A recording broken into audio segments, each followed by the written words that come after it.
Hello and welcome to all my champions. सभी को very very good morning, good afternoon. सारे champions को very very good afternoon. हाँ, चलो हालचाल बता देना। How's the josh, how's the haalchaal, क्या हालचाल है? सभी को वेरी वेरी गुड आफ्टरनून। सारे चैंपियंस को वेरी वेरी गुड आफ्टरनून। हालचाल बताइए। अभी तो सीजीएल मेंस में तो टाइम है, बट हमारे सीएचएसएल सीपीओ वाले बच्चों को थोड़ा सा फुल स्पीड फुल मोमेंटम में मॉक्स वगैरह दीजिए। कल आपका डाउट क्लास रहेगा 11 बजे, 11 ओ क्लॉक डाउट क्लास रहेगा। और अभी तक तो डाउट जिसने भेजा है उसका सेट हो गया है, और जो इस बार भेजेंगे ना, हो सकता है उसका नेक्स्ट वीक में सेट हो। ओके, तो बिफोर आई स्टार्ट एक बार स्टूडेंट्स को बता दिया जाए, कल आपका 11 बजे जुड़ जाना है। ओके, 11 ओ क्लॉक कल डाउट क्लास होगा। ओके, और डाउट का आईडी तो पता ही है। अब हो सकता है ना डाउट उतना उसने जो भेजा गया है डाउट सेट कर दिया है। डाउट बाय रानी मैम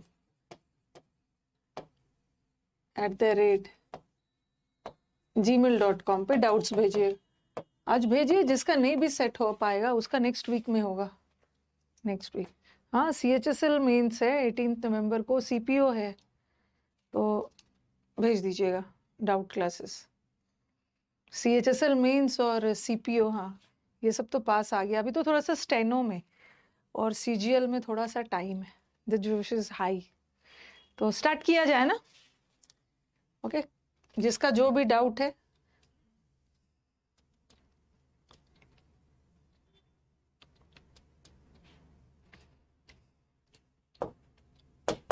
स्टार्ट किया जाए।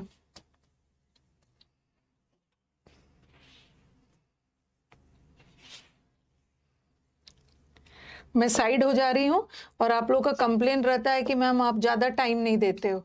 तो जब मुझे बूढ़े बूढ़े नहीं, न्यू वाले बच्चे डन बोल देंगे ना, उसके बाद फिर मैं स्लाइड बदल दूँ। साइड हो जा रही हूँ, बनाओ आप।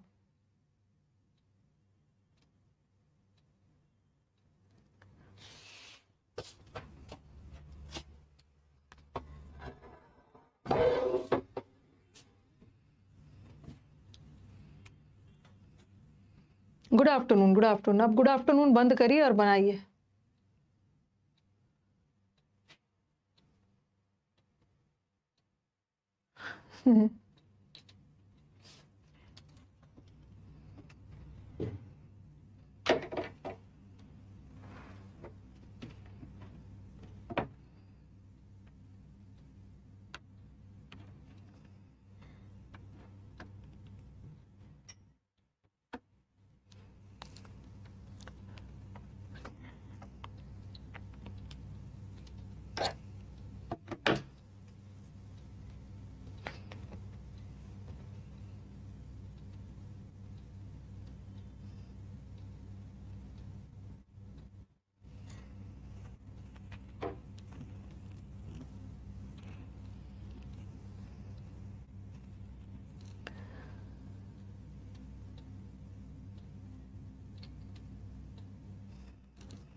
जो रूमर्स फैलाते हैं ना कि मेंस का एग्जाम ये है वो सब पे ध्यान मत दीजिए। ठीक है, हम लोग मान के चल रहे हैं कि हमारा एग्जाम दिसंबर में, मान के चल रहे हैं दिसंबर के हिसाब से। अगर जनवरी चला भी जाता है तो चलो अच्छी बात है। नेक्स्ट।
ये जो एक्सक्यूजेस देते हैं ना, एलिबीज बनाते हैं, ओके, एलिबीज का मतलब भी होता है बहाने बनाते हैं कि मैम आप टाइम दे दोगे तो हमारा करेक्ट होगा, तो आज मैं पूरा टाइम दे रही हूँ।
यहाँ पे ना इन इम्प्रूव नहीं होगा, टू इम्प्रूव होगा। अगर इन रहता तो इम्प्रूविंग करते। यहीं तक है ना, 6 तक ही है। स्टार्ट किया जाए। नेक्स्ट स्लाइड नहीं है ना, नेक्स्ट स्लाइड में तो पैसेज।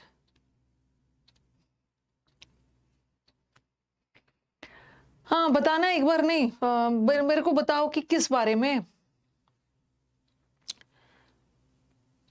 किस बारे में। नहीं नहीं रुको, पहले मुझे बताओ कि किस बारे में है।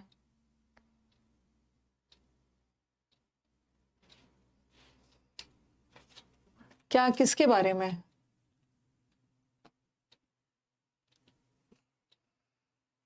किस किस एग्रीकल्चर के बारे में।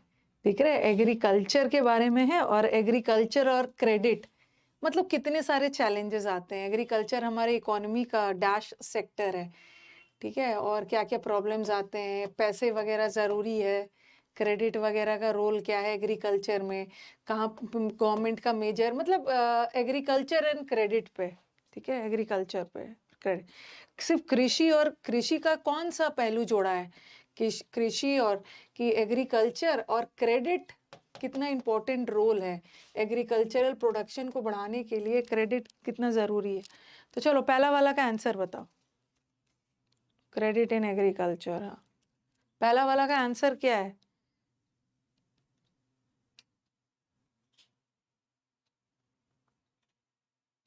जो बच्चा इंटीग्रल बोलेगा ना तो उसको थोड़ा सा बहुत पीटने वाला काम करेगा। जब भी कोई फिल अप द ब्लैंक्स के बाद कोई प्रेपोजिशन हो या आर्टिकल हो, आर्टिकल, तो आप लोग बोल रहे हो ना कि मैम इंटीग्रल लगा दो। इंटीग्रल का मतलब होता है बहुत इंपॉर्टेंट, हमारे इकोनॉमी का बहुत इंपॉर्टेंट है, कृषि इंपॉर्टेंट सेक्टर है।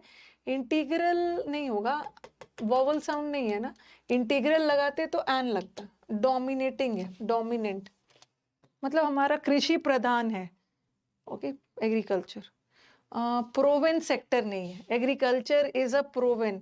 आप बोलोगे कि मैम एग्रीकल्चर ने प्रूव किया है, मतलब ऐसा कुछ सेंस नहीं जा रहा है, एग्रीकल्चर में अभी भी चैलेंजेस आ रहे हैं, ठीक है। तो agriculture is a centre, centre क्यों नहीं होगा, साथ साथ समझाते जा रहे, सेंटर क्यों नहीं होगा?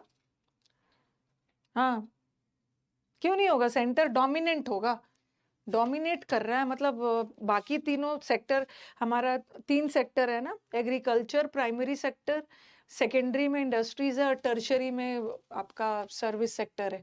तो ज्यादा कृषि प्रधान है, डोमिनेट कर रहा है।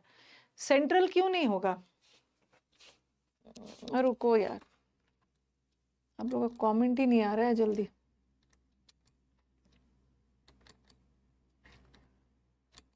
क्योंकि सेंटर नाउन है, हमें यहाँ पे एडजेक्टिव चाहिए। सेक्टर नाउन है और नाउन की विशेषता बताने के लिए एडजेक्टिव चाहिए, सेंट्रल होता तो कुछ हद तक सोच भी सकते। तो आंसर इज डोमिनेंट, ठीक है, डोमिनेंट डोमिनेंट। आपको मेरे को समझाना है कि ये आंसर होगा तो क्यों होगा।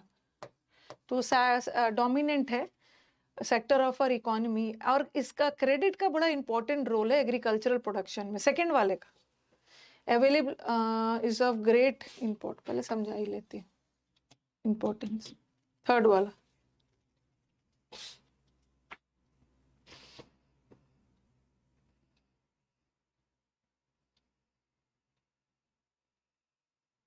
थर्ड वाले का आंसर,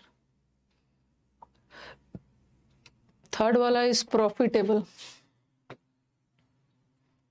फोर्थ वाला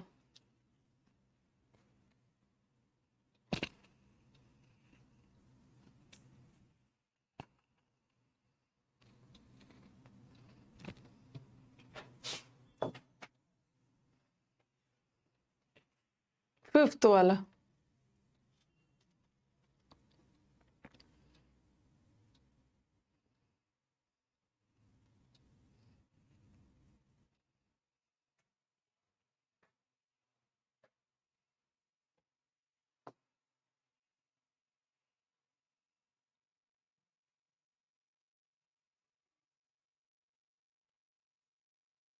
लास्ट वाला हो सकता है रॉन्ग कर सकते हो।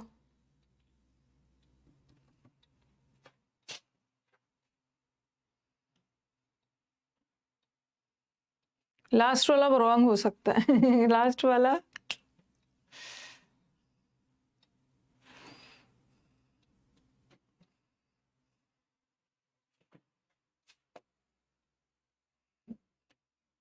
अरे लास्ट वाला रॉन्ग कर दिया। स्कोर बताओ,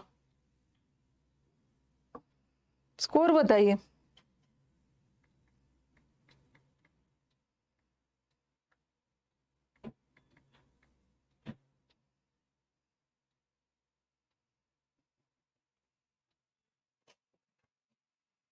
सिक्स में 5 आया है, 4 आया है, दिस इज आउट ऑफ 6। बता रही हूँ with in the fold, fold का मतलब होता है दायरा, एरिया तो एक रीजन को बोलते हैं, बैंकिंग का एरिया नहीं होता, बैंकिंग के दायरे में, बैंकिंग फोल्ड, बैंकिंग का सेक्टर में।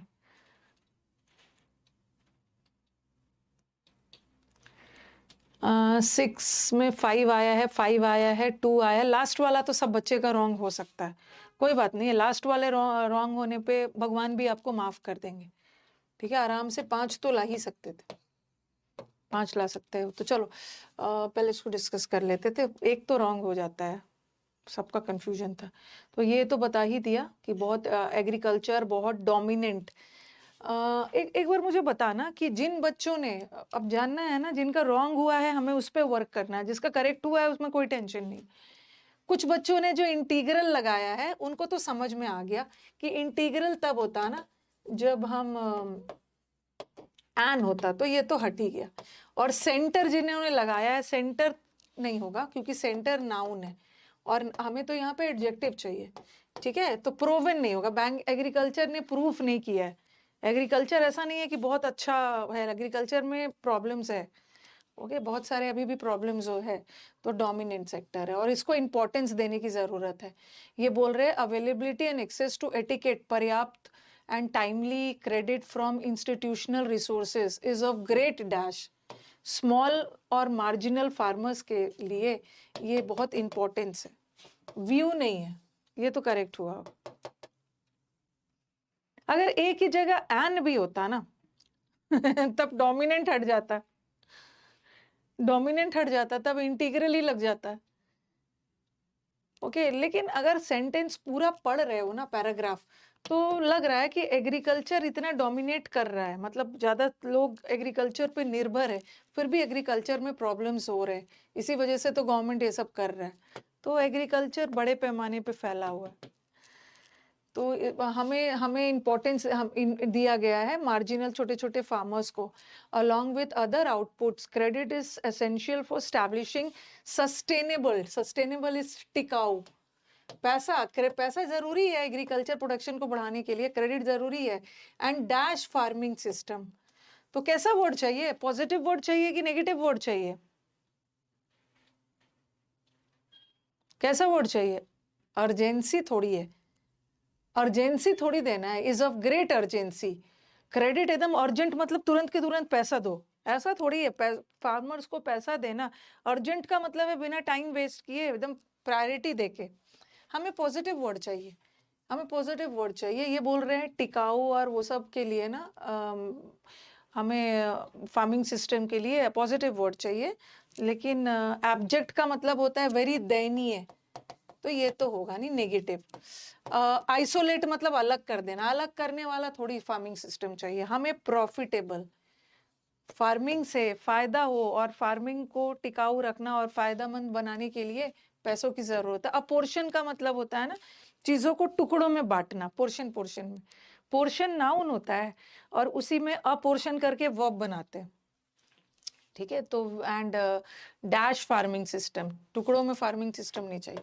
और दूसरा, most farmers are small producer, ज्यादातर फार्मर स्मॉल प्रोड्यूसर्स होते हैं जो एग्रीकल्चरल एक्टिविटीज में इंगेज होते हैं in areas of widely dash potential. हाँ, वाइडली का मतलब है जो फैला हुआ है, ओके। वाइड, वाइड का मतलब होता है, ऐसे तो वाइड का मतलब चौड़ा होता है, वाइडली मतलब बड़े पैमाने पे। तो अब मुझे बताओ कि क्या होगा? वाइडली मोस्ट पोटेंशियल तो नहीं होगा, ओके। वाइडली मोस्ट पोटेंशियल नहीं होगा, बता रही हूँ। ये पोटेंशियल क्या है? पोटेंशियल नाउन है, और नाउन की विशेषता बताने के लिए यहाँ पे एडजेक्टिव चाहिए, और एडजेक्टिव की विशेषता एडवर्ब बताता है, तो हमें एडजेक्टिव चाहिए। बट मोस्ट एडजेक्टिव नहीं होता है ना, मोस्ट के साथ कोई दूसरा एडजेक्टिव चाहिए था ना, मोस्ट ब्यूटीफुल, मोस्ट इंटेलिजेंट, तो ये तो हट गया। और मोस्ट ट्रू वर्ड नहीं होता है, ट्रू इज ट्रू, सच सच है, थोड़ा कम सच, थोड़ा ज्यादा सच, मोस्ट ट्रू तो होगा। अब देखिए जस्टिफाइड, हमारे स्टूडेंट, जस्टिफाइड का मतलब है जो प्रूव्ड है। मतलब ये बोल रहे हैं ना, देखो, इंगेज्ड इन एक्टिविटीज, जो फार्मर्स है, वैरिंग, वैरिंग का मतलब होता है डिफरेंट, तरह तरह के क्षेत्रों में, तरह तरह के, ये जो है ना हमारे small farmers, they are engaged in agricultural activities, वो एरियाज में जिसमें तरह तरह के पोटेंशियल की संभावना है, ओके। मोस्ट ट्रू या मोर ट्रू नहीं होता है। मोस्ट मतलब वाइडली ट्रू पोटेंशियल का, सॉरी मतलब मोस्ट बोल दिया। ट्रू पोटेंशियल मतलब देखो वाइडली, वाइडली मतलब, वाइडली का मतलब है, मतलब ऐसे क्षेत्र में क्रेडिट और वो सब एक्टिविटीज में हमारे फार्मर्स लगे हुए हैं ना, जहाँ पे मतलब बहुत डिफरेंट पोटेंशियल है, तरह तरह के पोटेंशियल है, प्रोस्पेक्ट से, ठीक है। तो वैरिंग, वैरिंग का मतलब, वैरिंग यहाँ पे वर्ब का आईएनजी फॉर्म एडजेक्टिव का भी काम करता है। तरह तरह के क्षेत्रों में जहाँ ग्रोथ की पोटेंशियल ज्यादा है, ठीक है। तो ट्रू पोटेंशियल नहीं लगाएंगे, वाइडली, क्योंकि यहाँ पे बड़े पैमाने पे एग्रीकल्चरल एक्टिविटीज है, बड़े एरियाज, बड़े एग्रीकल्चर एरियाज और एक्टिविटीज जहाँ पे अलग अलग विभिन्न क्षेत्रों में पोटेंशियल है। एक्सपीरियंस ने ये शो किया है, जस्टिफाइड पोटेंशियल थोड़ी होगा। तो छाप के अलॉन्ग क्या दे दिया है भाई, इसने तो पूरा छाप के कुछ भेज दिया है। वैरिंग पोटेंशियल, वैरिंग पोटेंशियल मतलब डिफरेंट तरह के पोटेंशियल्स है, डिफरेंट ग्रोथ है वहां पे। एक्सपीरियंस ने दिखाया है कि अगर इजी एक्सेस, अगर हमारा फाइनेंशियल सर्विसेज हमें इजी और अफोर्डेबल, कम कीमत पे मिल जाता है ना, तो हमारा प्रोडक्टिविटी पॉजिटिवली अफेक्ट होगा। सीरियसली और मस्ट नहीं, ये सब नहीं, पॉजिटिवली अफेक्ट होगा। Asset formation and income and food security of the rural. The major concern of the government therefore is to bring all the, हाँ, सारे हाउसहोल्ड को बैंकिंग के दायरे में लाना है। इसीलिए ना जनधन योजना सब शुरू किया गया था, ताकि सारे लोग बैंकिंग के दायरे में आए। इसलिए सारे घर, एक मतलब एक घर में कम से कम अकाउंट होल्डर तो होना चाहिए, एक अकाउंट होल्डर। तो लोन तो होगा नहीं, बैंकिंग आ गया तो हर जगह बैंकिंग में लोन थोड़ी हो जाएगा। गवर्नमेंट का मेजर कंसर्न है कि सारे जो किसान वाले घर का हाउस होल्ड है ना, उसको बैंकिंग के लोन में थोड़ी लाना है। बैंकिंग के प्रेमाइसेस का मतलब होता है परिसर, बिल्डिंग, सारे बैंकिंग के बिल्डिंग और एरिया में नहीं लाना है, फोल्ड में लाना है। फोल्ड मतलब समझ रहे हो, बैंकिंग के दायरे में, मतलब लोग बैंकिंग का फैसिलिटी अवेल करें। एक तो फोल्ड का मतलब होता है कपड़ा फोल्ड करते हो, ओके, कपड़ा फोल्ड करते हो। और एक फोल्ड का मतलब होता है स्फीयर, बैंकिंग क्षेत्र, बैंकिंग के एरिना में, मतलब लोग बैंकिंग फोल्ड में लाना है, बैंक की फैसिलिटीज को अवेल कर सके। यहाँ फोल्ड का मतलब अलग है, यहाँ बैंक वाले एरिया में थोड़ी लाना है, ठीक है, बैंक वाले प्रेमाइसेस में थोड़ी लाना है। प्रेमाइसेस का मतलब होता है परिसर, बिल्डिंग, तो बैंक के बिल्डिंग में उन्हें थोड़ी ले आना है। बैंकिंग फोल्ड, यहाँ फोल्ड का सबसे अच्छा मतलब होगा ना बैंकिंग के नेटवर्क में लाना है, एक बार वो बैंक और वो सब से जुड़ जाए ना बैंकिंग नेटवर्क में। ओके, फोल्ड का दो मतलब होता है। एक फोल्ड का मतलब होता है कपड़े वगैरह फोल्ड करना, और यहाँ का फोल्ड नाउन नेटवर्क, बैंकिंग के दायरे में, बैंकिंग के नेटवर्क में लाना है। बैंक से जुड़ेंगे तो उन्हें आसानी से पैसा मिल जाए, और बैंकिंग से जुड़ने के लिए हर घर में अकाउंट होल्डर, हाउस होल्ड में चाहिए ना। हाँ, बैंकिंग एरिया में नहीं लाना है, बैंकिंग वाले जगह में नहीं लाना है, बैंकिंग के बिल्डिंग में नहीं लाना है। आगे बढ़े। वेरी गुड प्रकाश, आपका 6 में 6 करेक्ट हुआ है, वेरी गुड। बैंकिंग के सोर्स कहाँ है, कहाँ पे सोर्स लगा रहे, सोर्स में थोड़ी लाना। चलो क्वेश्चन दिखा देती हूँ।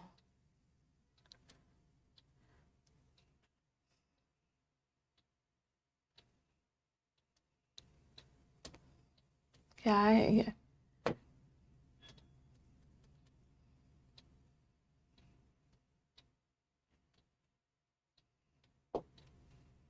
What is the primary theme of the passage, passage का थीम बताना, थीम क्या है। फिर पैसेज का टाइटल क्या दे सकते हो, ये तो पढ़ने के बाद ही पता चलेगा। थीम, टाइटल, और पैसेज का टोन क्या है, tone. Okay, theme, title, tone. जा तू खीर बना ले।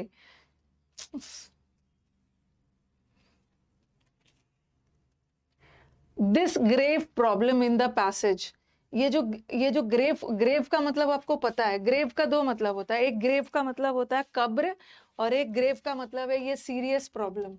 और सीरियस प्रॉब्लम में कौन से प्रॉब्लम का जिक्र किया गया, पैसेज पढ़ने के बाद ही पता चलेगा।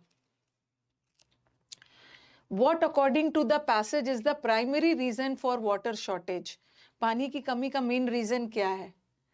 Which state used bamboo pipes, कौन से स्टेट ने बैम्बू पाइप्स को यूज किया था ड्रिप इरिगेशन सिस्टम के लिए। तो याद रखना, कहीं पे बैम्बू वाला जिक्र होगा, बांस का पाइप, कहीं पे ड्रिप इरिगेशन होगा, तो उस सेंटेंस को ध्यान से देखना ना कौन से यूज किया, Bihar, Rajasthan, Meghalaya and Tamil Nadu. Which of the following is not a low cost technology, कौन सा लो कॉस्ट वाटर को स्टोर यूज करने के लिए कौन सा लो कॉस्ट टेक्नोलॉजी नहीं है।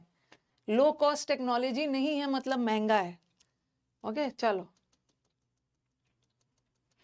मतलब इतना क्वेश्चन देख के पता चल गया ना, पानी शॉर्टेज, इरिगेशन, वो वही सबसे रिलेटेड हो।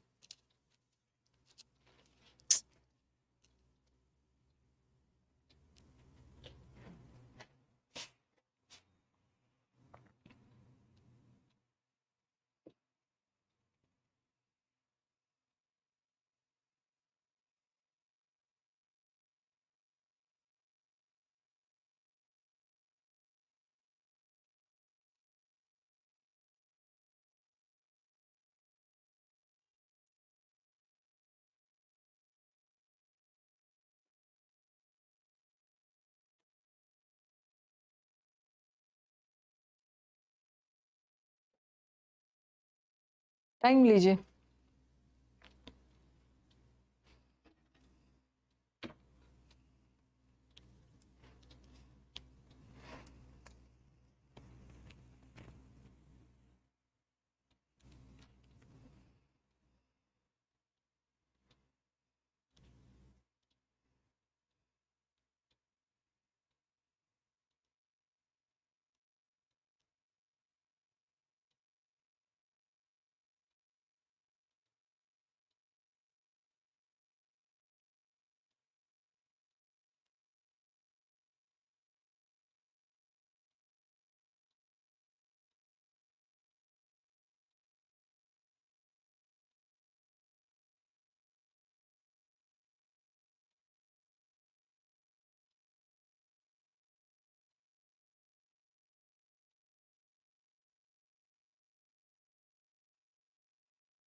अच्छे से पढ़िए और पीछे मैच करिए कि इस पे बेस क्वेश्चन था कि नहीं।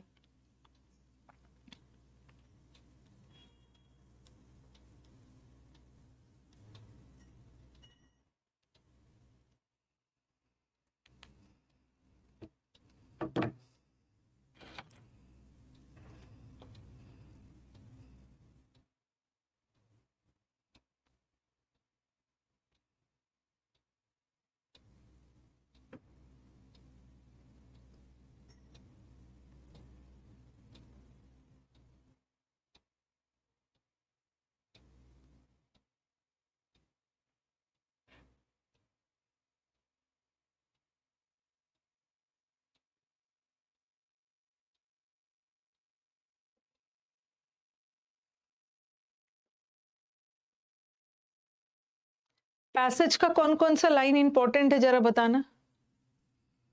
आपको पीछे मैंने क्वेश्चन दिखाया, आप मुझे बताओ कि क्या लग रहा है पैसेज का कौन कौन सा लाइन, कुछ तो याद होगा ना कि जो लाइन आपको, हाँ कौन सा लाइन इंपॉर्टेंट है।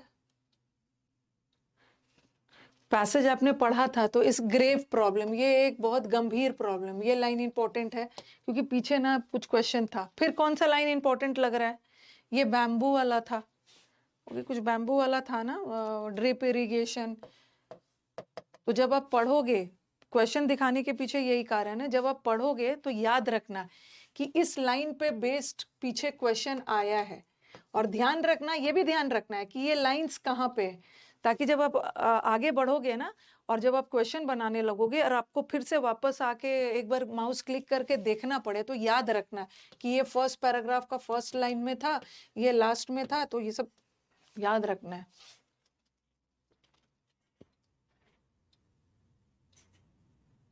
एक मिनट, छोटा नहीं है ना।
कौन सा लाइन इंपॉर्टेंट है,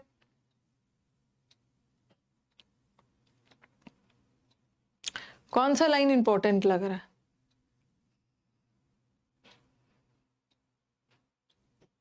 डैम्स वाला कुछ इंपॉर्टेंट लग रहा है, कोई डैम, कॉस्टली डैम और वो सब से रिलेटेड था।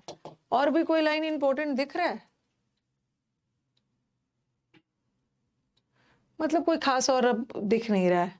फोर्थ लाइन भी है, अच्छा ठीक है। अब इतना ढूंढेंगे नहीं ना कि कौन सा लाइन इंपॉर्टेंट दिख रहा है, जितना याद है ना उसमें से हमें तो यही लाइन दिख रहा है इंपॉर्टेंट। चलो नेक्स्ट वाला, what is the primary theme. इस पैसेज को आपने पढ़ा, ओके बारिश का पानी, रेन वाटर, बारिश सॉरी पानी की कमी, बारिश का पानी को स्टोर करना, वही सब का है। जो याद है बस उतने ही करके छोड़ देना है। थीम क्या है,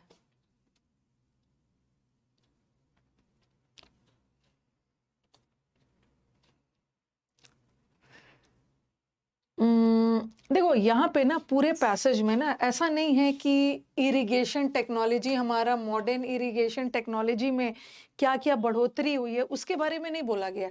इनफैक्ट इन्होंने क्या किया है ना कि जो बैंगलोर में पानी वगैरह का शॉर्टेज हुआ था ना, तो ये तारीफ किसकी कर रहे हैं पूरे पैसेज में ना, पुराने जमाने में वाटर को कैसे स्टोर किया जाता था, इनफैक्ट तारीफ उसकी हो रही है। मॉडर्न टेक्नोलॉजी के पुराने जमाने में पानी बचाया जाता था, ओके, तो उसकी तारीफ की गई है। ये इसके बारे में कुछ खास बोला नहीं गया, गवर्नमेंट का रोल भी कोई खास नहीं बोला गया।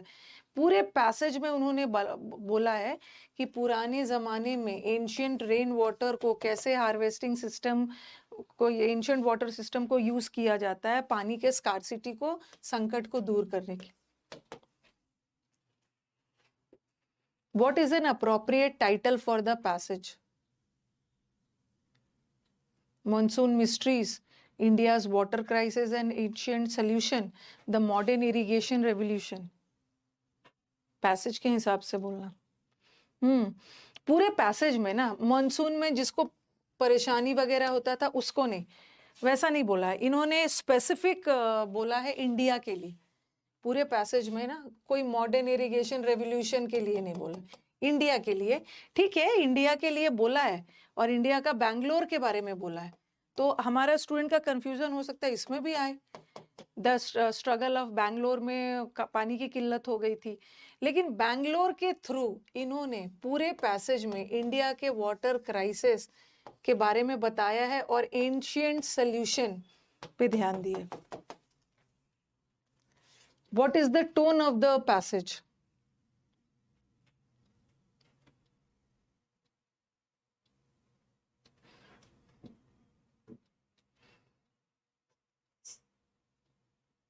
तमिलनाडु के बारे में भी बोला है, सिर्फ बैंगलोर के बारे में नहीं बोला है।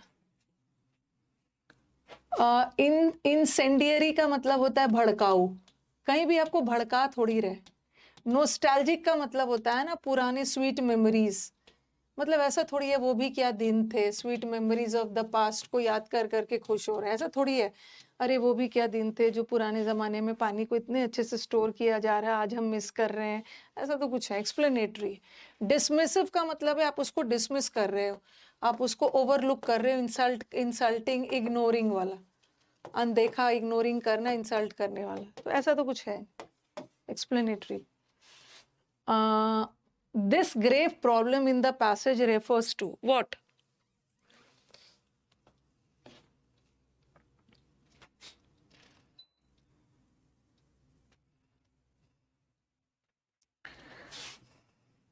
ग्रेव प्रॉब्लम किसको बोला है? ये जो बड़ा सीरियस प्रॉब्लम है,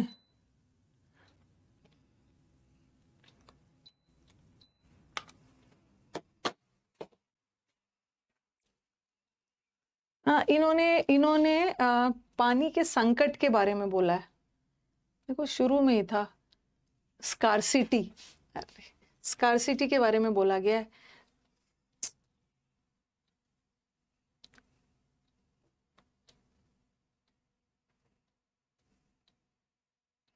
पानी की कमी, और ये वर्ड कहीं पे लिख लो, लूम्स। लूम्स का मतलब होता है प्रतीत होना, अपीयर्स। वाटर स्कार्सिटी दिख रहा है इंडिया में। बाय 2025 इंडियंस को ना वो आधा पानी भी नहीं मिल रहा है, मिलेगा जो अभी मिलेगा। लूम्स वर्ड लिख लो। लूम्स का मतलब होता है कोई भी चीज अपीयर होना, प्रतीत होना, प्रतीत होना, ये लिख लीजिए। और एक चीज और है, न्यूज़पेपर वगैरह में भी आप देखने को मिलेगा, खैर यहाँ पे पैसेज में नहीं डाला है। अगर कोई भी चीज बड़े पैमाने पे प्रतीत हो रहा है ना, तो एक फ्रेज आता है, दिस लूम्स लार्ज। यहाँ पे नहीं है, लेकिन लूम्स वर्ड कभी कभी आप क्लोस्टर्स वगैरह बना रहे हो और लूम्स वर्ड इन्होंने दिया है, उसके बाद कोई ब्लैंक वगैरह है, लूम्स लार्ज मतलब बड़े पैमाने पे, ये एक फ्रेज है, बड़े पैमाने पे प्रतीत हो रहा है। ठीक है, तो यहाँ पे वाटर स्कार्सिटी की बात हो रही है, वाटर की क्राइसिस की। स्टोरेज ऑफ वाटर कोई प्रॉब्लम थोड़ी है, बारिश कोई प्रॉब्लम थोड़ी है, ऐसा नहीं है कि बहुत कम समय के लिए मानसून आ रहा है, वाटर का संकट।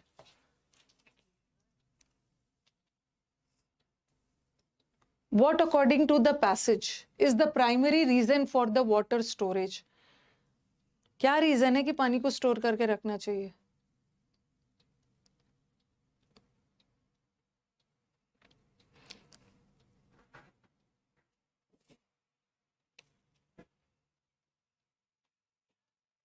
अरे अच्छे से देखो, पैसेज के अनुसार बोलना है, अपना दिमाग मत लगाना। गवर्नमेंट इग्नोर नहीं कर रहा तो हम अपना पानी भर लेंगे। बारिश तो कहीं से कम वम नहीं हो रही।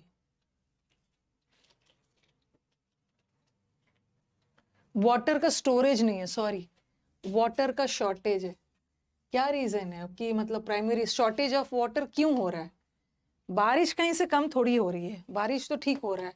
और हाँ देखो, आप बोलोगे ना, आप बोलोगे कि मैम लोग केयरलेस हो गए, लोग केयरलेस हो गए हैं, पानी बर्बाद कर रहे हैं, इसी वजह से तो पानी का शॉर्टेज हो रहा है। ये तो आपका जनरल ओपिनियन है, लेकिन पैसेज में क्या है? पानी की शॉर्टेज पैसेज के अनुसार क्या है?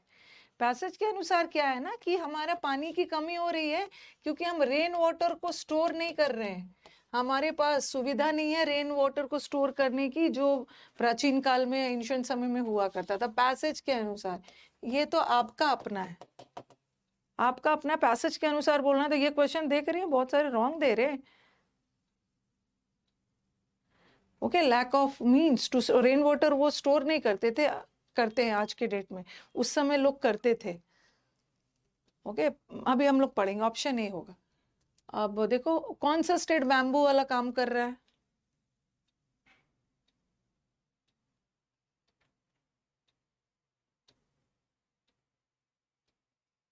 मेघालय।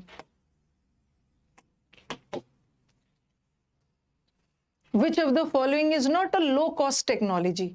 बाकी का 3 तो लो कॉस्ट टेक्नोलॉजी है, कौन सा लो कॉस्ट टेक्नोलॉजी नहीं है?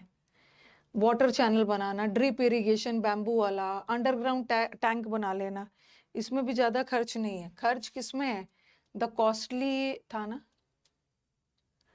The costly dams.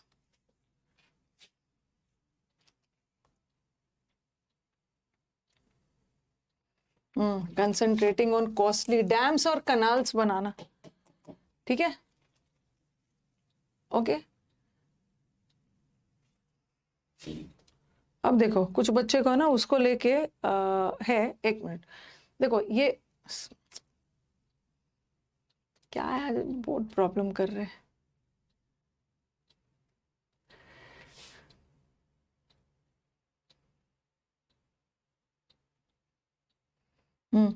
पानी का स्टोर करने का ना, स्टूडेंट्स का, हाँ, एक 7 में 7 आया है ना। मैं स्टूडेंट एक क्वेश्चन में देख रही हूँ, एक क्वेश्चन में देख रही हूँ कि बच्चों को दिक्कत हो रहा है, ये बोल रहे हैं, ये बोल रहे हैं। ये देखिए, पानी का जो ये संकट है ना, ये तो बहुत बड़ा प्रॉब्लम है, ठीक है, बहुत बड़ा प्रॉब्लम है। लेकिन catch the rain as it falls, जैसे पानी गिरता है उसको कैच कर लीजिए, स्टोर कर लीजिए, एंड ये संकट हमेशा के लिए खत्म हो जाएगा। However 80% of the India's rainfall buckets down, buckets down मतलब 80% रेनफॉल तो वेस्ट हो जाता है of the monsoon, and yet no government planner has discovered how to store this water.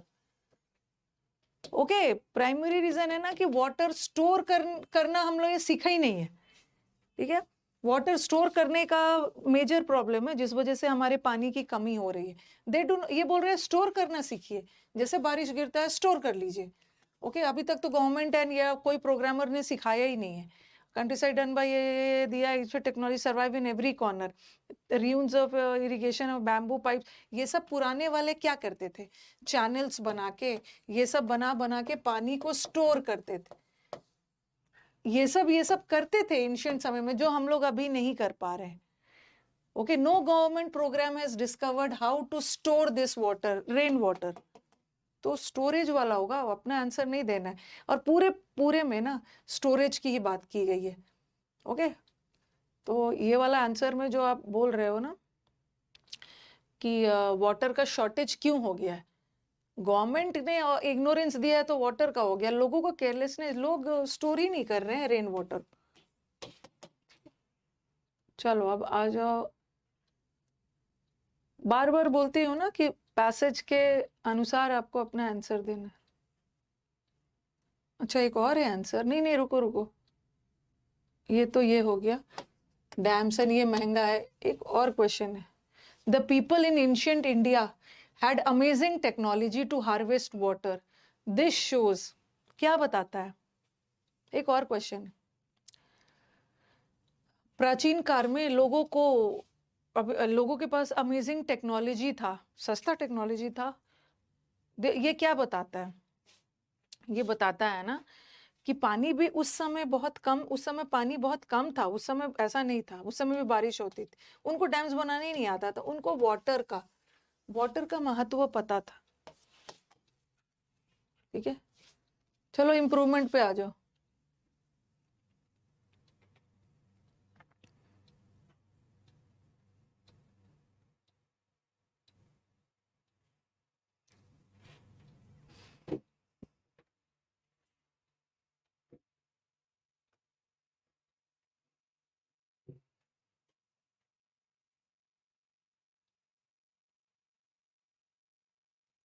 नहीं तो आपका आंसर केयरफुली है, मतलब सही है, बट मेरे को बताओ कि ये ग्रेट केयर में क्या दिक्कत है, क्या दिक्कत है?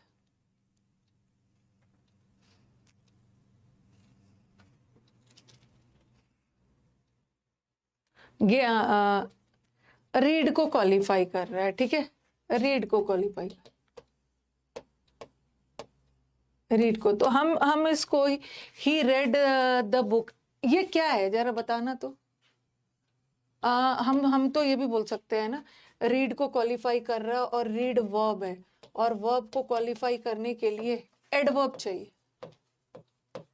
तो ये एडवर्बियल फ्रेज है, मेरे को बताओ कि ये एडवर्बियल फ्रेज है।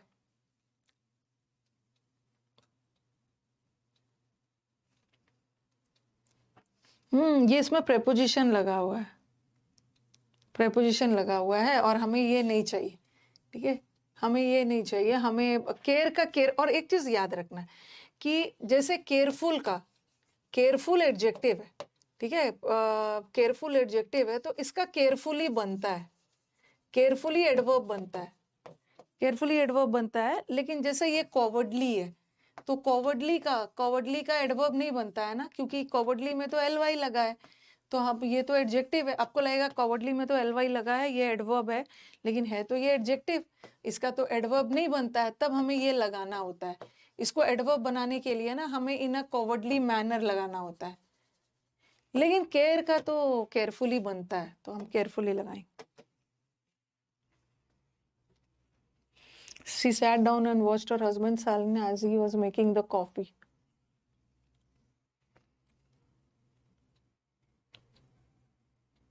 स्क्रूटिनी का मतलब होता है तुम जांच पड़ताल करना बारीकी से।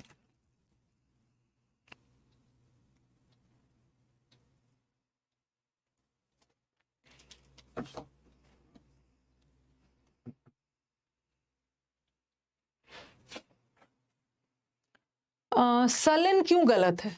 सलन मूड में मतलब एकदम दुखी उदास मूड में, क्योंकि सलन एडजेक्टिव है, और हमें किसकी, वो अपने वो बैठ कर वॉच कर रही थी अपने हस्बैंड को, वॉच की, और वॉच वर्ब है, वर्ब की विशेषता बताने के लिए एडजेक्टिव नहीं चाहिए, एडवर्ब चाहिए, ये भी एडजेक्टिव है, और सेंटेंस पास्ट टेंस में जा रहा है ना।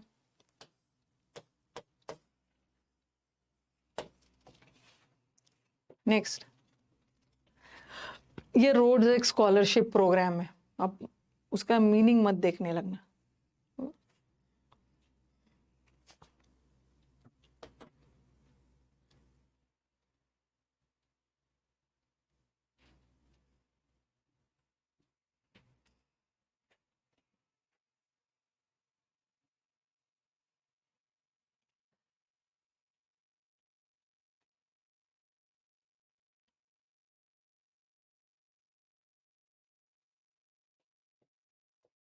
एलीट के साथ एन एलीट होगा, एन एलीट होना चाहिए, एन, ठीक है, और आर गिवन ओनली, और सबसे पहले एन, ये वॉवल साउंड है तो एन लगा, ये क्यों गलत है? ए वाला क्यों गलत है? रोडीज का स्पेलिंग अलग है, ये रोड है, मुझे लग रहा है ये जगह है, स्कॉलरशिप देते हैं दुनिया के जगहों को, कि और वो भी बड़े बड़े एलीट क्लास, रिच क्लास को स्टूडेंट देते हैं। ये रोड ग्रीस वगैरह में है शायद। हाँ, गिवन के साथ फॉर नहीं होता है, गिवन के साथ टू होता है। Very good, very good. तो answer is this are given to the elite. Elite class को, रिच क्लास को दिया जाता है, पढ़े लिखे रिच क्लास। अच्छा मेरे को बताओ कि अगर क्वेश्चन ऐसा होता, रोज वाला scholarship are given to an elite होता, ठीक है, एलीट मतलब हाई क्लास लोग, और टू द एलीट होता,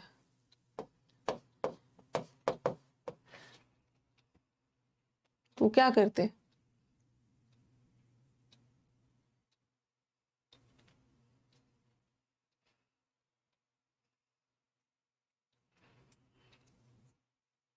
देखो एक चीज ध्यान रखना, ये जो एलीट क्लास होता है ना, ये एलीट एडजेक्टिव है, पुअर भी एडजेक्टिव है, रिच भी एडजेक्टिव है, ठीक है। ये सब एक गरीब एक रिच की बात हो रही है, एडजेक्टिव है। और इसको नाउन बनाने के लिए ना हम द लगाएंगे, द अलीट। द अलीट मतलब दुनिया के सारे हाई क्लास लोग। द पुअर नाउन बन गया, द पुअर मतलब दुनिया के सारे पुअर। तो यहाँ पे द तो आएगा, जितने भी कहाँ चला गया, द एलीट का मतलब है दुनिया के सारे हाई क्लास लोग को दिया जाता है, तो द लगाना जरूरी था। द एलिट्स मत लगाना, क्योंकि वो अपने आप में प्लूरल है, जैसे द पुअर्स नहीं लगाते हो ना।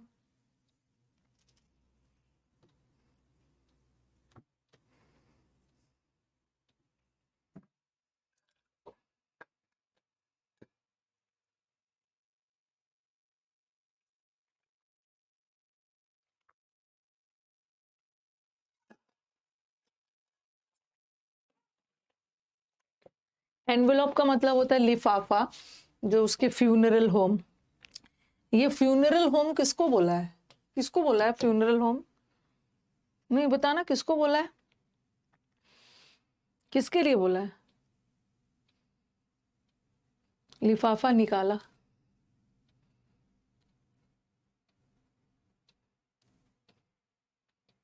ग्रेव के लिए बोला है, उसके कब्र के लिए, उसके ग्रेव पे कब्र के लिए बोला है, जहां उसकी बॉडी को दफनाया गया था।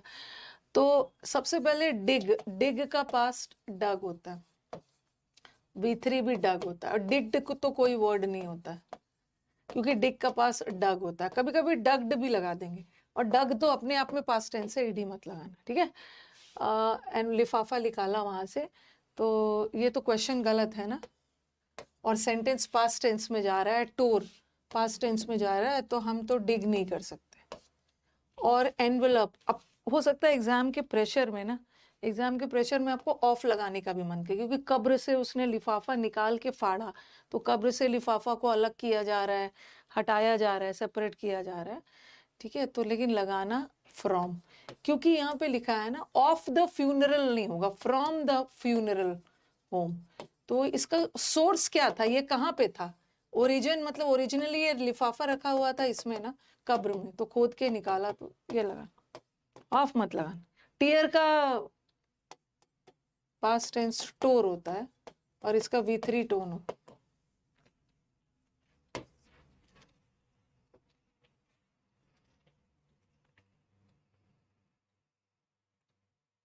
ऑफ नहीं करेंगे, ऑफ का मतलब होता है ना सिंपली कोई भी चीज अलग होना, बट उन्होंने किसी जगह से निकाला ना, फ्रॉम योर, जैसे आप अपने घर से निकले हो, तो फ्रॉम योर हाउस, ओरिजिन बता रहा, ओरिजिन के लिए ऑफ नहीं लगाते, फ्रॉम लगाते। ओरिजिनली लिफाफा कब्र में रखा हुआ था।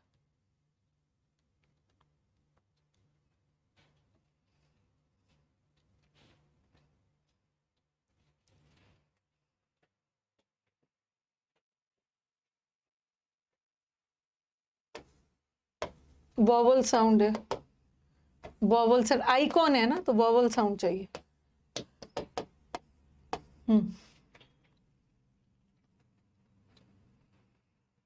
और आइकॉन गार्डन कैपिटल लेटर में है, किसी खास गार्डन के बारे में बात कर रही हूँ जिसका नाम है आइकॉन गार्डन, किसी खास के बारे में बात, ऐसा नहीं है एन आइकॉन गार्डन मतलब बहुत सारे आइकॉन गार्डन है, जैसे अ गार्डन हो सकता है, अ गार्डन मतलब इतने सारे गार्डन है, कोई भी गार्डन, और द गार्डन का मतलब है कोई खास गार्डन, बट जिसका नाम लिख दिया गया है ना, मुगल गार्डन्स कश्मीर का, तो खास हो गया, द लगा।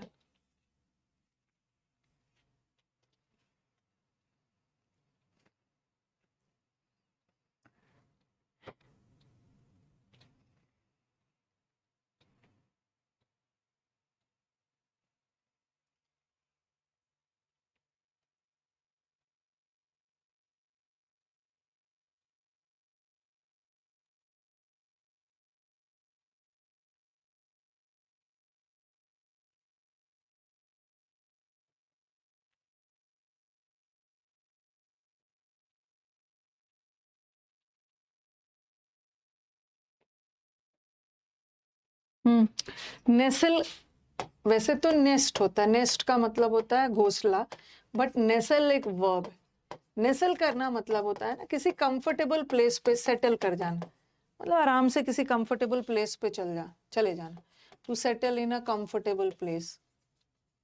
तो ये ऐसा नहीं है कि घोंसला बना रहे। Thousands of sea birds is small, छोटे से आइल, आइल का मतलब क्या है, आइलैंड, छोटे से टापू पे ये हो जाते हैं। तो कभी भी ऑन, सॉरी, कभी भी एट द आइलैंड नहीं होता, आइलैंड एक सरफेस है, इट्स ऑन द आइलैंड। और नेस्ट वगैरह मत लगाना, नेस्ट का मतलब होता है ना, नेस्ट बनाना मतलब घोंसला बनाना, तो आइलैंड में जाके घोंसला थोड़ी बनाते हैं, बर्ड्स पेड़ पे घोंसला बनाए, तो नेस्ट एट और वो सब नेसल, कंफर्टेबली वहां चले जाते।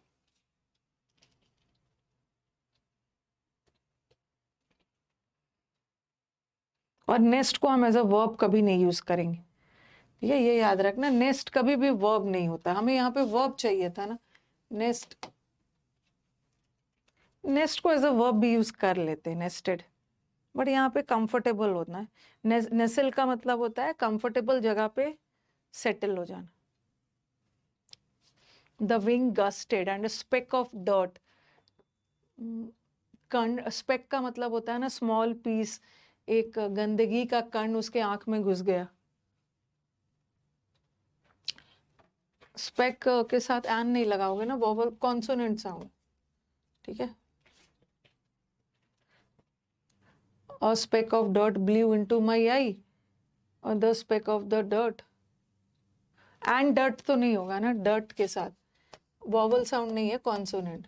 अब बताओ आर्टिकल का एरर है, आर्टिकल का एरर है। अ स्पेक ऑफ डर्ट, धूल का एक कण उसके आंख में चला गया, अ स्पेक, बहुत तेज से आंधी आई, और द स्पेक, तो देखो आंधी आई ना, तो कोई खास धूल का कण, कोई खास धूल आपके नहीं गया ना, आंधी आई और एक टुकड़ा डर्ट का चला गया, तो अ ही लगेगा, no improvement, no improve, very good बच्चे, नो इम्प्रूवमेंट दे रहे हैं। आर्टिकल वाला थोड़ा सोच समझ के।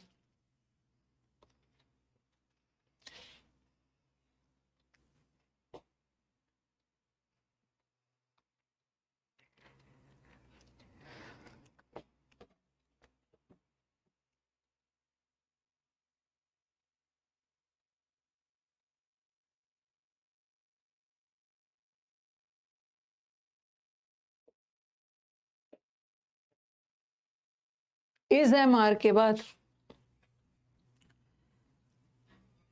the new study shows that the tide of deforestation is,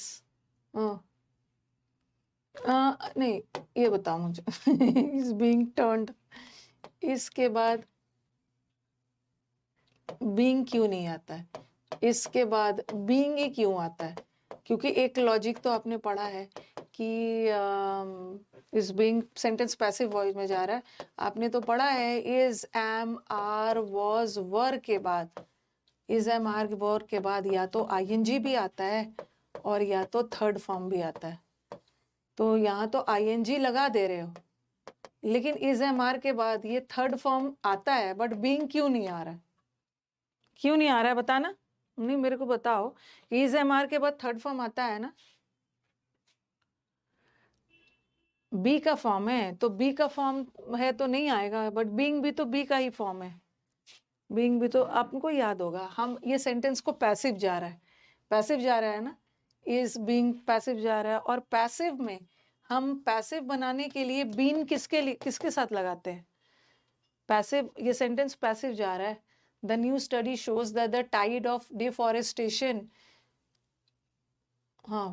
is being turn in most of the countries. Been लगा के हम पैसिव तब बनाते हैं ना जब हैज हैव हैड आ गया.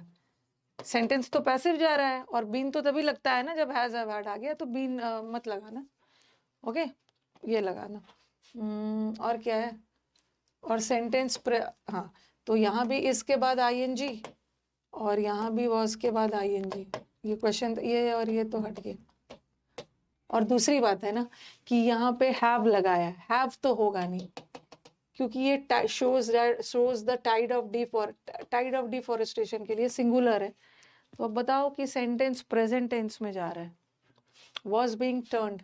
अच्छा एक और है अच्छा ये भी तो है, कंट्रीज के लिए मच लगा दिया. कंट्रीज तो काउंटेबल है और काउंटेबल के लिए तो मच नहीं आएगा ना, मोस्ट लगा. और प्रेजेंट टेंस में भी जा रहा है, प्रेजेंट टेंस में भी जा रहा है. तो this is the beauty of sentence improvement. पूरे जगह आप जाल फैला देना है, टेंस भी देख लेना है, प्रेपोजिशन और क्या क्या क्या क्या करके ऑप्शंस एलिमिनेट कर लें.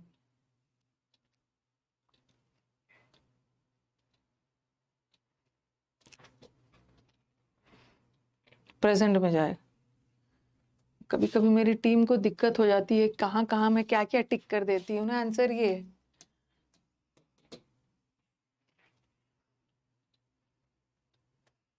Tense is a game of sense. हम प्रेजेंट के साथ कंटिन्यूअस भी लगा सकते हैं का पैसिव.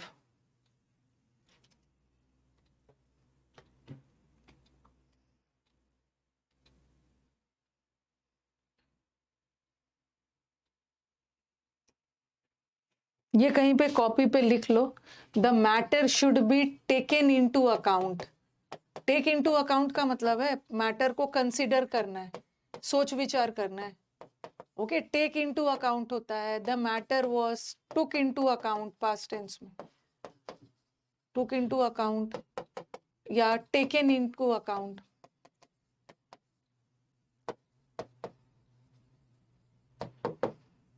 तो इनटू लगता है और sentence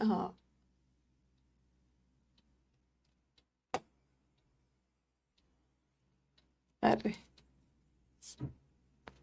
matter takes into account. सही है, टेक इनटू अकाउंट. अच्छा, अकाउंट का क्या क्या मतलब हो सकता है? एक तो आपका बैंक में अकाउंट होता है, बैंक वाला अकाउंट, बैंक अकाउंट वाला, खाता वाला.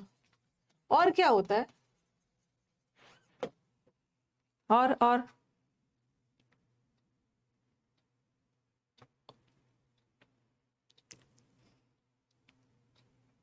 अकाउंट के साथ फॉर तब होता है ना, यू अकाउंट फॉर. एक फ्रेजल वर्ब है, you are account. Account for का मतलब होता है यू आर. अब तो इसको तो आपने फ्रेजल वर्ब बना दी. Account for, responsible for. He gave a vivid. वैसे अकाउंट वर्ब नाउन सब होता है. He gave a vivid account of his journey. यहाँ अकाउंट का मतलब क्या है? यहाँ अकाउंट का मतलब अकाउंट फॉर भी होता है. अकाउंट फॉर का मतलब एक अकाउंट का मतलब होता है डिस्क्रिप्शन. किसी चीज को आप डिस्क्राइब कर रहे हैं. ओके, विवरण करना. अरे रीजन नहीं है. He gave a very vivid. Vivid का मतलब होता है बहुत सजीव, बहुत लाइवली. मैम स्टेनो के लिए भी कुछ करवाइए जरा. बताना तो आपके स्टेनो एग्जाम में क्या ये नहीं आता है? आपके स्टेनो एग्जाम में क्लोज टेस्ट नहीं आता है? अगर मेरे को इंडिया में कुछ बदलने के लिए बोला जाए ना तो मैं स्टेनो के एग्जाम को बिल्कुल बदलूंगी, कोई दूसरा नाम दे दूंगी. ओके, ये स्टेनो में क्लोज टेस्ट नहीं आता है, हर दिन हो रहा है. स्टेनो में PQRS नहीं आता है, हर दिन हो रहा है. स्टेनो में पैसेज नहीं आता, इंप्रूवमेंट नहीं आता है. ये सब मतलब मुझे तो समझ में नहीं आ रहा है ना, अब क्या बोलूं.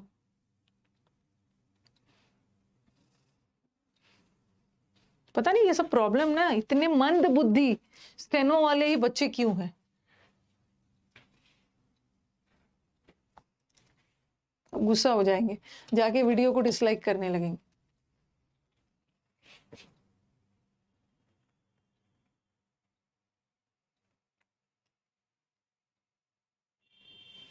We have an out of state rental car, हमारे पास आउट ऑफ स्टेट जाने वाला रेंटल कार है, और none can possibly recognize one of us, और कोई हमें पहचान भी नहीं आएगा, एक को भी नहीं पहचान पाएगा।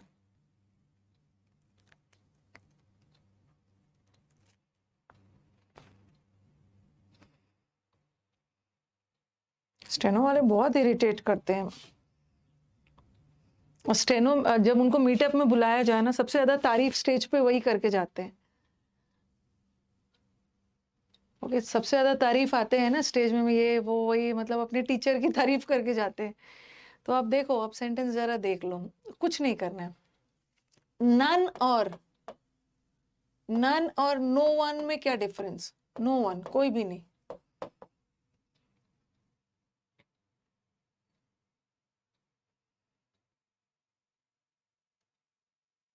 क्या डिफरेंस है? नन में ना हम सिलेक्शन करते हैं, none of the boys. None of the boys का मतलब क्या है? नन ऑफ द बॉयज का मतलब है बहुतों में से एक। सिलेक्शन कर रहे हैं, बट यहाँ सिलेक्शन वाला सेंस नहीं जा रहा है ना।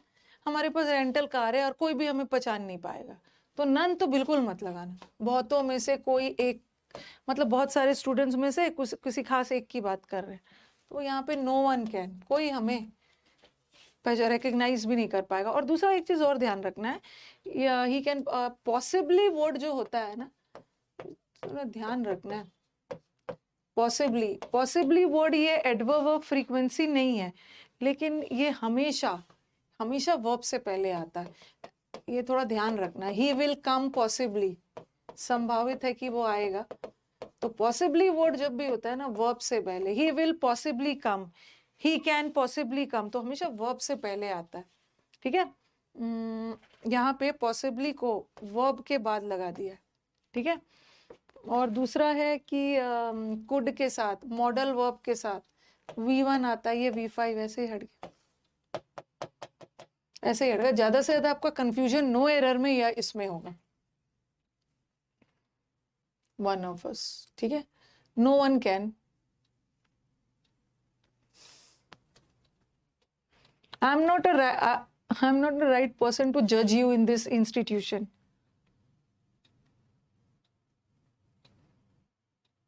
हमें कैसे पता चलेगा ना, दो, उसने बोला है कि हम दो ही लोग हैं, क्योंकि हम यहाँ पे नन डाल ही नहीं सकते, नन कैन, नन डाल ही नहीं सकते। ओके, तो फिर हमें इधर मान के चलना है, इधर। आई एम एन राइट तो नहीं हो, एन वॉवल साउंड तो नहीं लगेगा, मतलब कॉन्सोनेंट साउंड है, एन नहीं। और मैं सही आदमी नहीं हूं। ओके, ये वाला टू कहाँ से होगा? आई द लगेगा। जब नाउन आ गया, एक एडजेक्टिव आ गया, तो एक आर्टिकल तो आएगा। आई am not the right person. All is well and good until things don't turn over for a nation.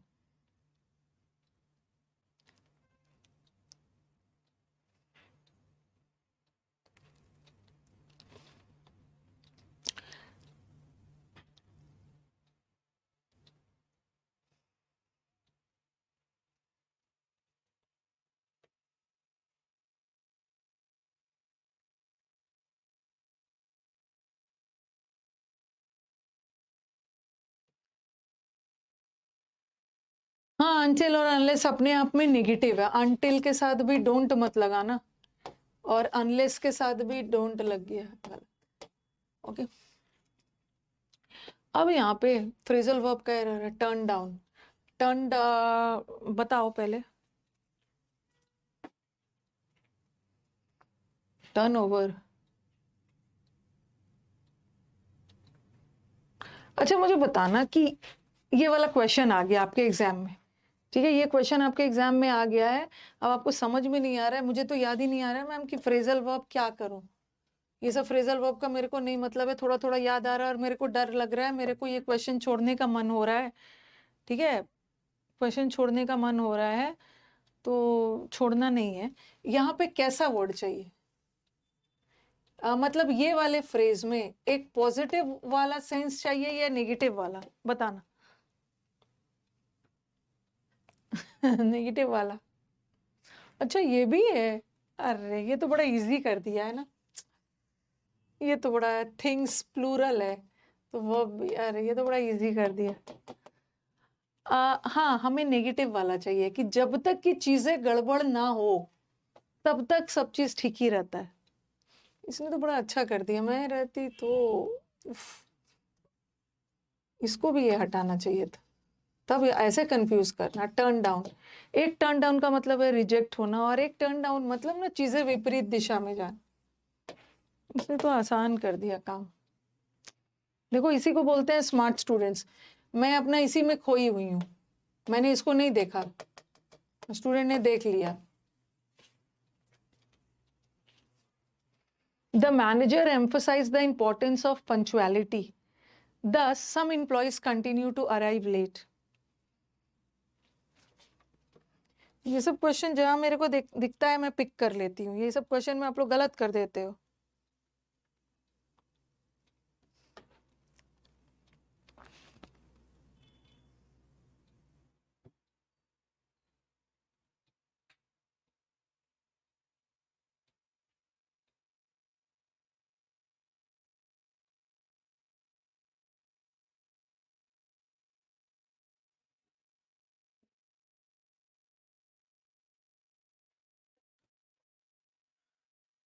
Sentence में कॉन्ट्रडिक्शन है और गलत कर देते हो और बार बार करते ही जा रहे हो, बार बार करते ही जा रहे हो।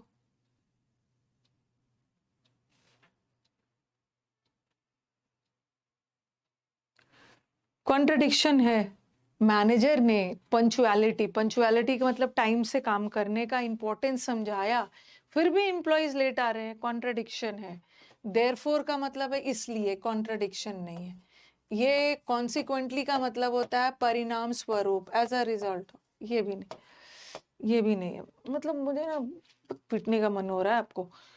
ओके 10 का मतलब इस प्रकार, मतलब इतना पढ़ाने के बाद भी ये भी कॉन्ट्रडिक्शन, ये भी कॉन्ट्रडिक्शन। बट डिस्पाइट एडजेक्टिव है, सॉरी ये डिस्पाइट प्रेपोजिशन है कॉन्ट्रडिक्शन में, और ये कंजंक्शन। हमें कंजंक्शन चाहिए ना, subject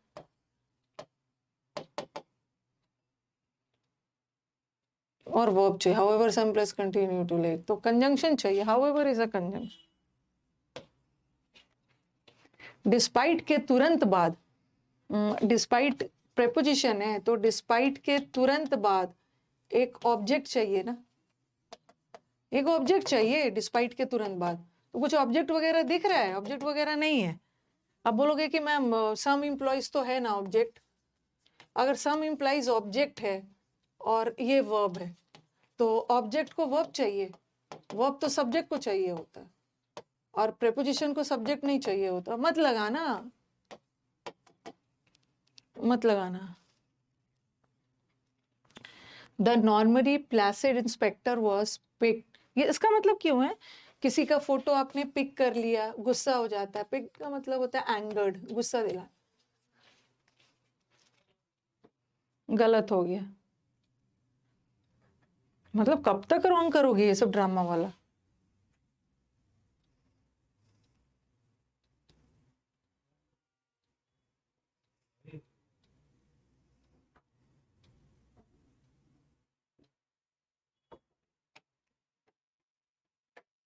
the normally placid, placid का मतलब है शांत। ये नॉर्मली इंस्पेक्टर ना शांत रहता था, बट उसके फ्रेंड के अजीब सा एटीट्यूड ने उसको गुस्सा दिला दिया। डिड के बाद V1 आता है, गलत। ओके और सेंटेंस पैसिव जा रहा है ना, अपने दोस्त के द्वारा उसको गुस्सा दिलाया गया, पैसिव जा रहा है। और पैसिव वॉइस में हैज के बाद V3 नहीं आता है, हैज के बाद बीन लगा के V3 आता है। और फ्रेंड से अनरीजनेबल अपोस्ट्रोफी भी लगेगा, फ्रेंड का एटीट्यूड। क्या होगा? डी होगा। एस लगेगा ना, फ्रेंड का एटीट्यूड से, बिहेवियर से।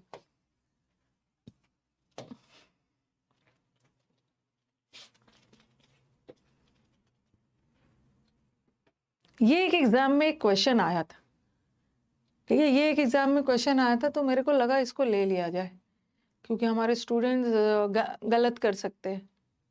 बहुत अच्छी बात है कल्पना, आपका इम्प्रूवमेंट बनने लगा है, पहले प्रॉब्लम होता था।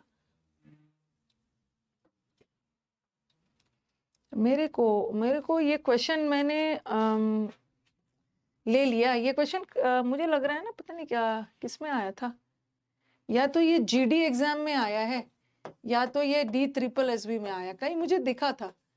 मुझे लगा कि स्टूडेंट्स रॉन्ग करेंगे, तो इसको चलो लेके चला जाए।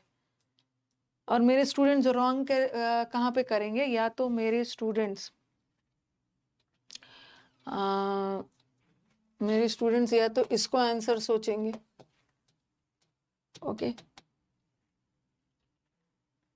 मेरे स्टूडेंट सबको सोच सकते हैं, but it can be deadly. इसको भी सोच सकते हैं, पता नहीं किसको भी सोच सकते हैं। देखो, सबसे पहले encounters with the big fish are rare. बड़े बड़े फिश से सामना बहुत कम ही होता है, लेकिन हाँ, but it can be deadly. But ये डेडली हो सकता है, घातक हो सकता है। तो मुझे बताओ कि ये हमारे स्टूडेंट सोचेंगे ना, नो एरर करेंगे कि मैम ये इट लगा है, ये इट प्रोनाउन है, तो स्टूडेंट को लगेगा कि ये फिश के लिए लगा है, ये फिश के लिए लगा है, फिश नाउन है, इसके लिए प्रोनाउन लगा है, प्रोनाउन लगा है, तो हाँ।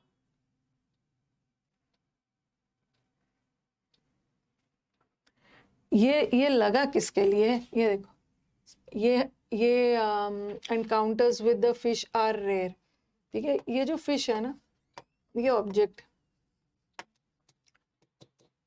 प्रेपोजिशन है, ये इसका ऑब्जेक्ट, और ये जो है सब्जेक्ट है, क्योंकि इसके साथ वर्ब है।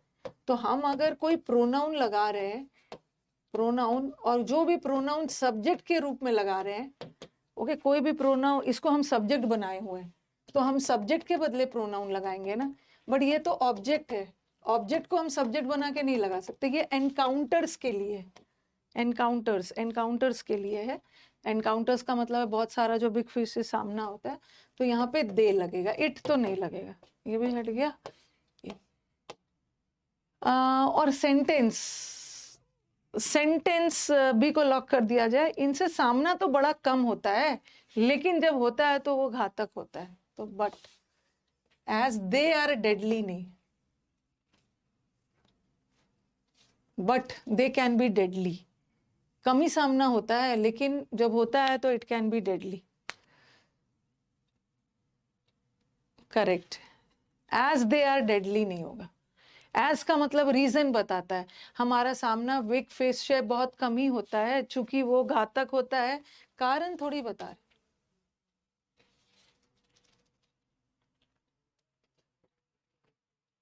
द फिक्स प्रेपोजिशन मंडे को करेंगे, नहीं इसको करवा लेने दो, फिक्स प्रेपोजिशन मंडे को करेंगे, बस जल्दी जल्दी।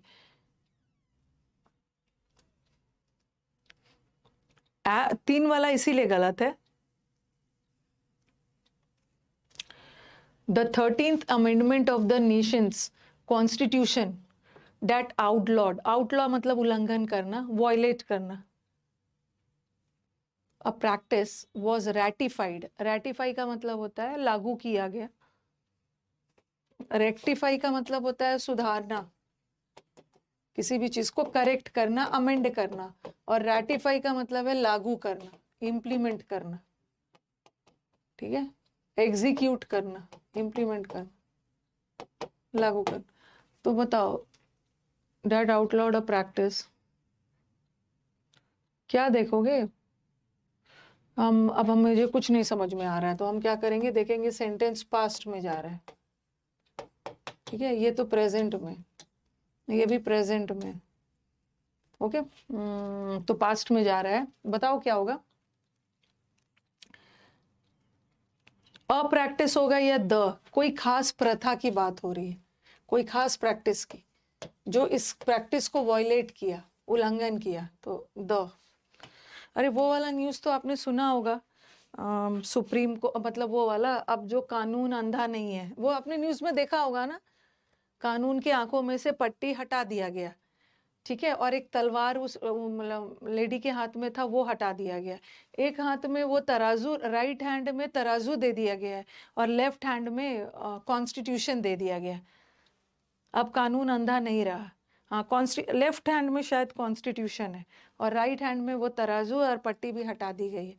तो ये चंद्रचूड़ जी ने, हमारे चीफ जस्टिस ने, जाते जाते एक बहुत बड़ा काम किया। तो ये हाँ, अब कानून अंधा नहीं है।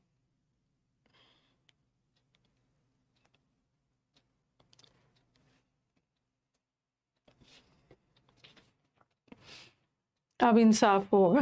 अब कानून अंधा नहीं। खन्ना को वो नेक्स्ट सीजीआई होंगे हमारे इंडिया के।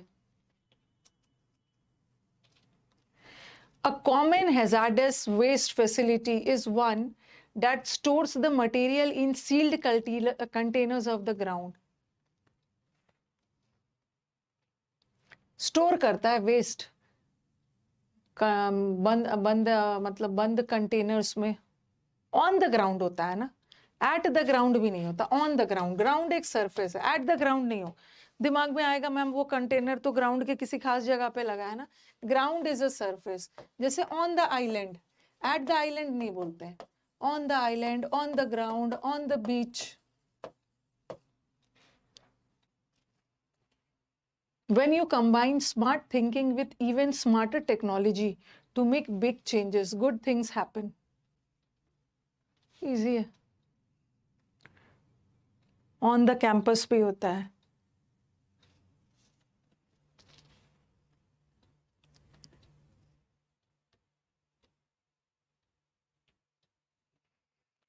गुड थिंग्स प्लूरल है, थिंग्स प्लूरल है तो वर्ब भी प्लूरल चाहिए, बट यहाँ तो वर्ब सिंगुलर है, हटा। और गुड थिंग्स हमारे सेंटेंस का सब्जेक्ट है, सब्जेक्ट को वर्ब चाहिए, बट आईएनजी बगैर इज एम आर के वर्ब होता नहीं। और सेंटेंस जा रहा है प्रेजेंट टेंस में ना, एक जनरल बात कही गई है और प्रेजेंट टेंस में जा रहा है, तो हम पास्ट भी नहीं कर सकते। नेक्स्ट,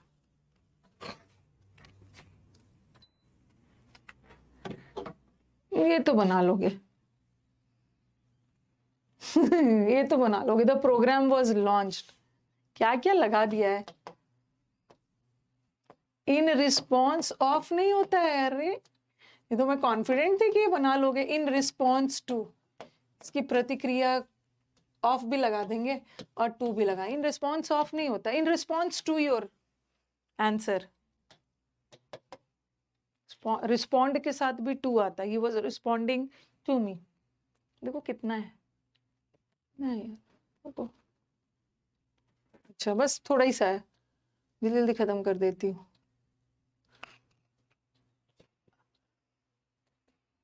इसके बाद इंग्लिश मत पढ़ना ना, इतना टेंशन क्यों ले रहे हो, दूसरा सब्जेक्ट पढ़ना।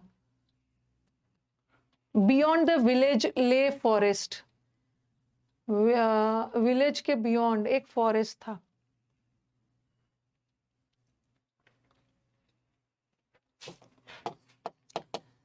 ये तो लेटने वाला है, ठीक है, और एक है ले, बिछाना, नींव डालना है, नॉल वाला।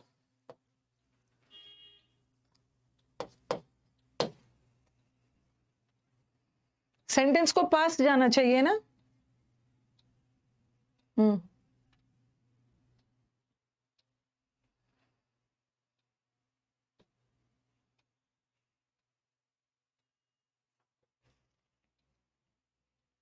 देखो यहाँ पे यहाँ पे ना थोड़ा सा स्टूडेंट्स का confusion. Beyond the village, led forest, थोड़ा सा। अब ये वाला क्वेश्चन लाई ले वाला परेशान करेगा, ठीक है, लाई ले वाला परेशान करेगा। आप बोलोगे कि मैम ये तो लेटने के सेंस, ये तो लेटने का सेंस है, और ये तो। अब मुझे बताओ कि, हाँ अब ध्यान से बताना, लेट का मतलब है ना किसी के द्वारा। थोड़ा सेंटेंस का सेंस देखो, किसी के द्वारा, आपने फॉरेस्ट को, जंगल को किसी के द्वारा वहां रखा गया था। ओके, बियॉन्ड द, हाँ ये ट्रांजिटिव वर्ब इंट्रांजिटिव वर्ब है ना, किसी के द्वारा थोड़ी रखा गया था, तो यहाँ लाई का पास्ट टेंस ले हुआ और किसी खास फॉरेस्ट की बात। ओके, ये क्वेश्चन गलत करवाने वाला है। फॉरेस्ट को आपने जाके थोड़ी रखा था, फॉरेस्ट खुद था वहां पे, तो ले। देखो बोलते हैं ना, देखो इस एरिया से इतनी दूर ये पूरा लेटा हुआ नहीं, फैला हुआ है, फैलने के सेंस में। और द फॉरेस्ट की बात हो रही है, द फॉरेस्ट किसी खास फॉरेस्ट की बात हो रही है जो किसी खास विलेज के बियॉन्ड था। रॉन्ग करवाने वाला है। Giving medicine to my cat is no easier feat. अपने कैट को, फीट का मतलब है स्किल, अपने कैट को मेडिसिन देना ना, ये भी एक स्किल है।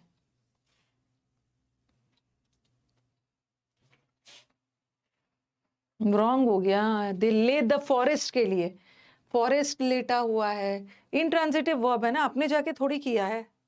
अब ये मत सोचना कि मैम लेटता तो इंसान है ना, मतलब वहां लेटने के सेंस में नहीं है, फैला हुआ है, आपने जाके वहां नहीं फैलाया। ये कंपैरिजन नहीं हो रहा है मेरे इजी फीट, कंपैरिजन नहीं हो रहा है कि इजियर या इजीएस्ट लगाओ। It was few minutes before she became aware that Nancy was watching her.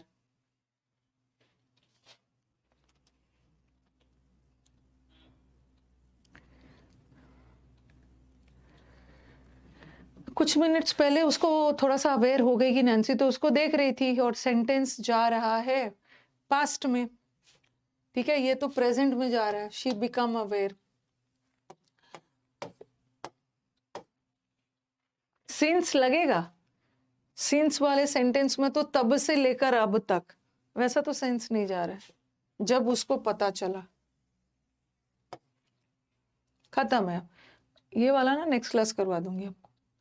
Models in which funders coordinate and pay for monitoring might help overcome much of the financial barriers for small projects.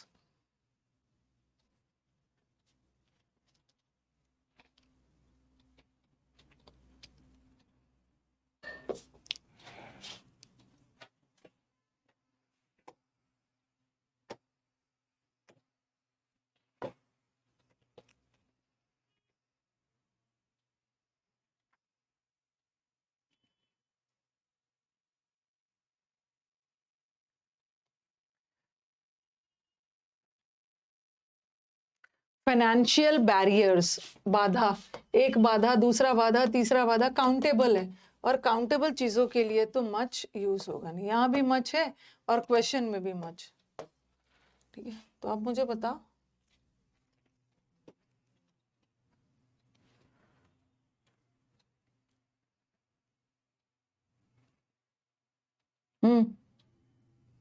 और sentence वैसे भी past tense में जा रहा है, present tense में जा रहा है।